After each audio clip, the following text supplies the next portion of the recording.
Doors and door frames were made from wood. 13. Sometimes doors were made from ox hide. Doors between houses were often so low that people needed to crouch to walk through them. Houses would usually have no windows. If they did, it would be made of clay or wooden grills. Floors would usually be made of dirt. Mesopotamian houses would often crumble. Houses needed to be repaired often. 14. 15. Design. Large buildings, implying centralized government, started to be made. Eridu Temple, final Ubaid.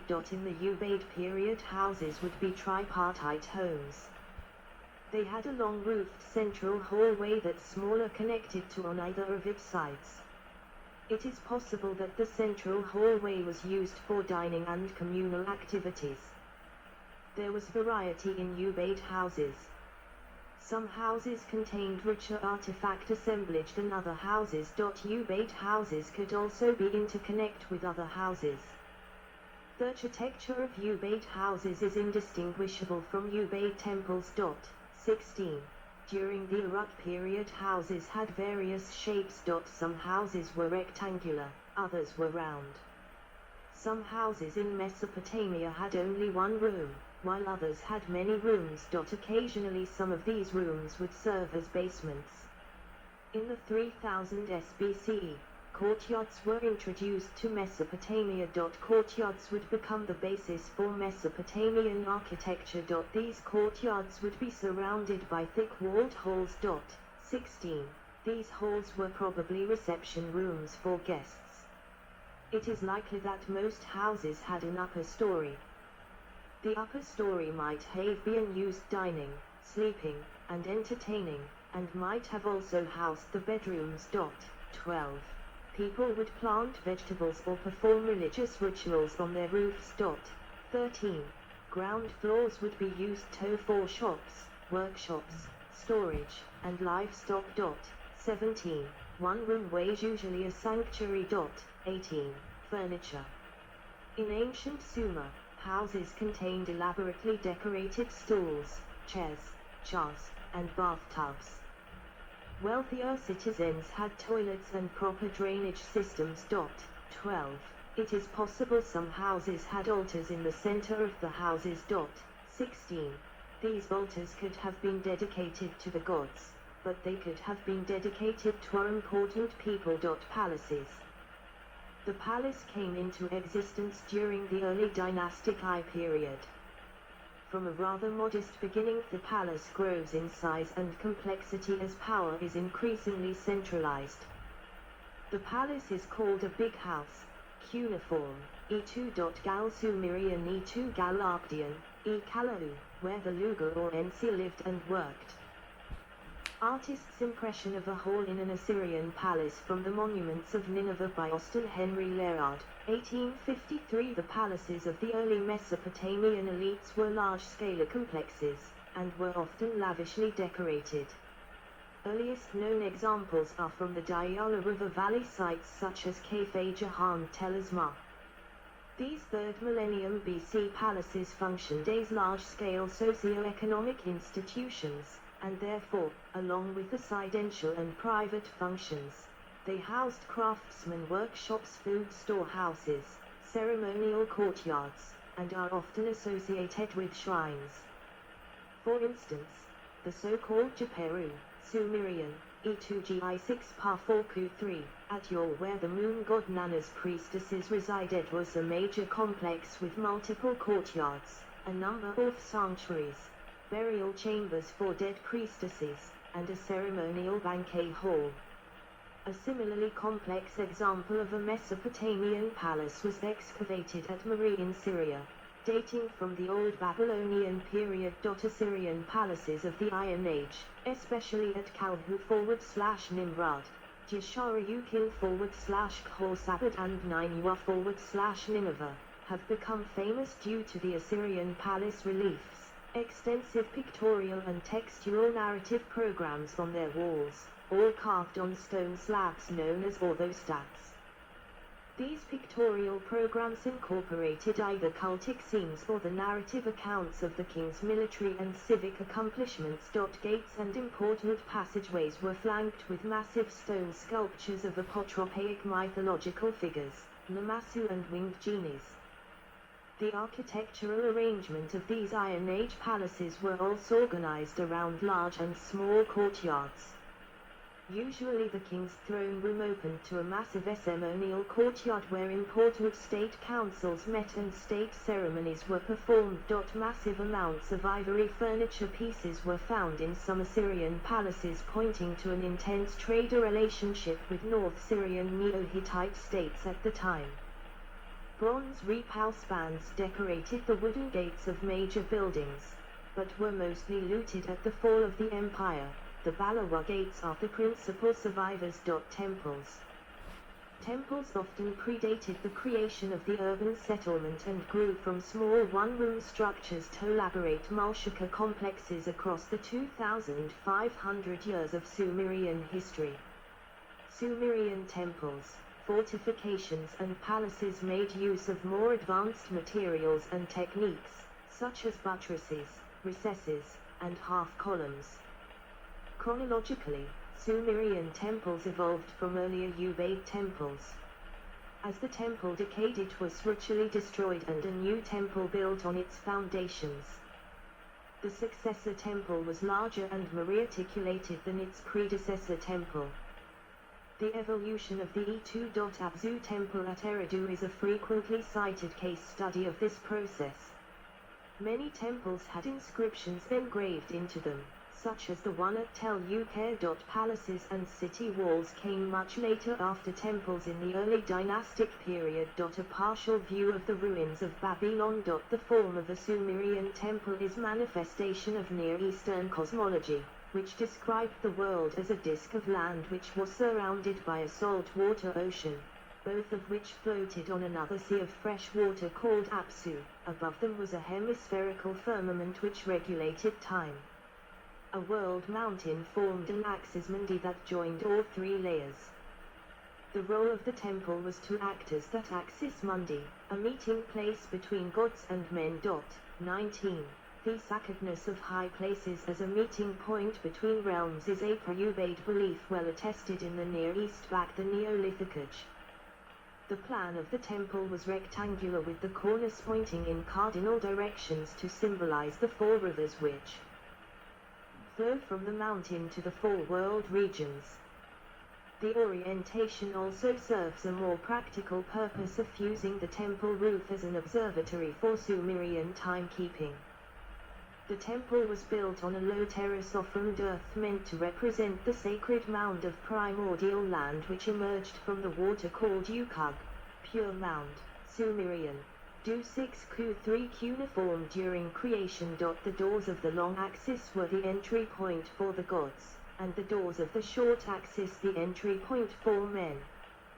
This configuration was called the bent axis approach, as anyone entering would make a 90-degree turn to face the cult statue at the end of the central hall. The bent axis approach is an innovation from the Ubaid temples which had a linear axis approach, and is also a feature of Sumerian houses. An offering table was located in the center of the temple at the intersection of the axes.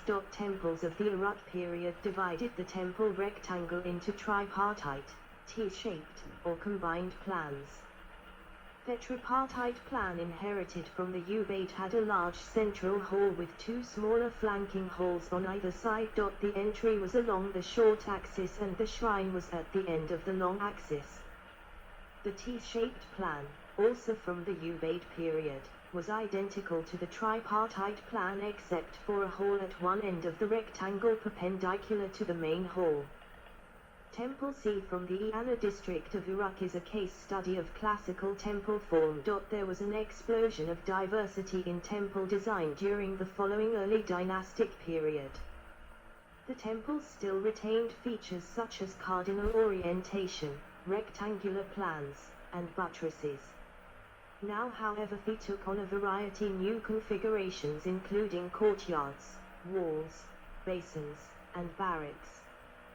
The Sin Temple in Kayfaja is typical of this era, as it was designed around a series of courtyards leading to a cellar. The High Temple was a special type of temple that was home to the patron god of the city. Functionally, it served as a storage and distribution center as well as housing the priesthood. The White Temple of Anu in Iraq is typical of a high temple which was built very high on a platform of adobe brick. In the early dynastic period, high temples began to include a ziggurat, a series of platforms creating a stepped pyramid. Such ziggurats may have been the inspiration for the biblical Tower of Babel. Ziggurats. The alleged Abraham House in your southern Iraq ziggurats were huge pyramidal temple towers which were first built in Sumerian city-states and then developed in Babylonia and Assyrian cities as well.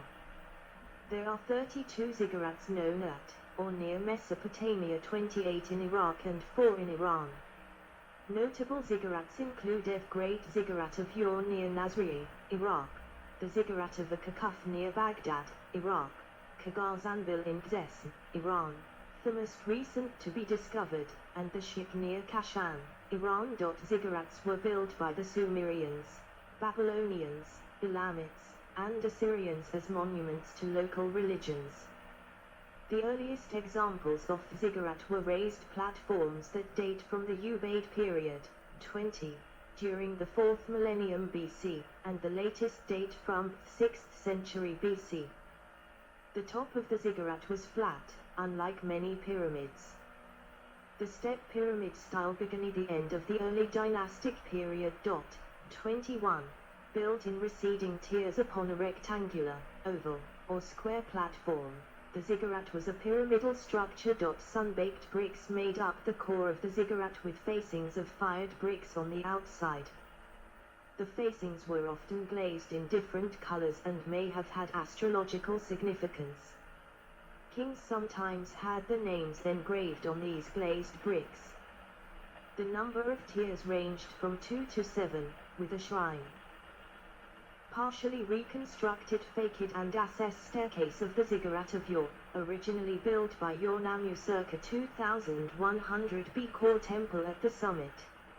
Access to the shrine was provided by a series of ramps on one side of the ziggurat or by a spiral ramp from base to summit. It has been suggested that ziggurats were built to resemble mountains, but there is little textual or archaeological evidence to support that hypothesis. Classical ziggurats emerged in the Neo-Sumerian period with articulated buttresses, vitreous brick sheathing, and ontices in elevation. The Ziggurat of Ur is the best example of this style. Another change in temple design in this period was a straight as opposed to bent axis approach to the temple. Ur-Nammu's ziggurat at Ur was designed as a three-stage construction, but today only two of these survive. This entire mud brick core structure was originally given a facing of baker brick envelope set in bitumen, 2.5 m on the first lowest stage, and 1.15 m on the second. Each of these baked bricks were stamped with the name of the king. The sloping walls of the stages were buttressed. The access to the top was by means of a triple monumental staircase which all converges at a portal that opened on a landing between the first and second stages. The height of first stage was about 11 m while the second stage rose some 5.7 m usually. A third stage is reconstructed by the excavator of the ziggurat, Leonard Woolley, and crowned by a temple.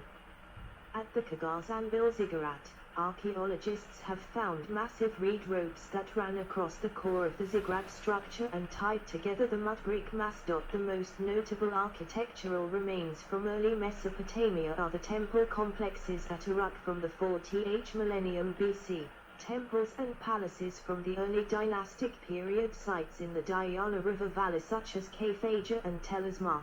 The third dynasty of Ur remains at Nippur, sanctuary of Enlil, and Ur, sanctuary of Nana, Middle.